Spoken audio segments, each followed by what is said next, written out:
কথায় আছে, আপনি বাঘ কিংবা সিংহকে প্রশিক্ষণ দেওয়ার মাধ্যমে তাদের দ্বারা সার্কাসের দর্শকদের মনোরঞ্জন করাতে পারবেন, কিন্তু এই একই কাজ আপনি নেকড়ের দ্বারা করাতে পারবেন না। এরকম আরও অনেক বৈশিষ্ট্য উলফ বা নেকড়েকে অন্যান্য পশুর থেকে আলাদা করে। নেকড়ের বৈজ্ঞানিক নাম ক্যানিস লুপাস। প্রায় ৩ লক্ষ বছর আগে নেকড়েরা উদ্ভূত হয়। পৃথিবীর বিভিন্ন প্রান্তের পৌরাণিক কাহিনীতে নেকড়ের বেশ ভূমিকা রয়েছে। ভয়ঙ্কর শিকারী প্রাণী হিসেবে সারা দুনিয়ায় অন্যরকম খ্যাতি আছে নেকড়েদের।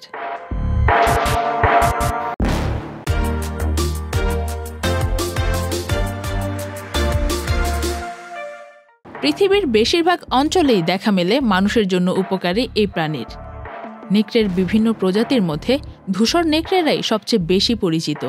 এই নেকড়েরা আসলে গৃহপালিত কুকুরের পূর্বপুরুষ।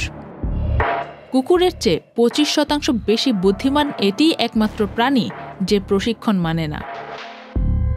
নেকড়েদের স্বভাব চরিত্র পর্যালোচনা করলে বোঝা যায় যে নেকড়েরা চিন্তা করে, স্বপ্ন দেখে, পরিকল্পনা করে, একে অপরের সাথে বুদ্ধিমত্তার সহিত যোগাযোগ করে।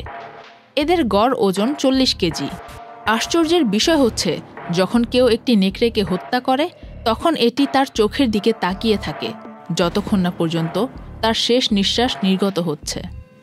নেকড়ে কখনো মৃতদেহ ভক্ষণ করে না, প্রতারণা করার স্বভাবও নেই এদের মাঝে।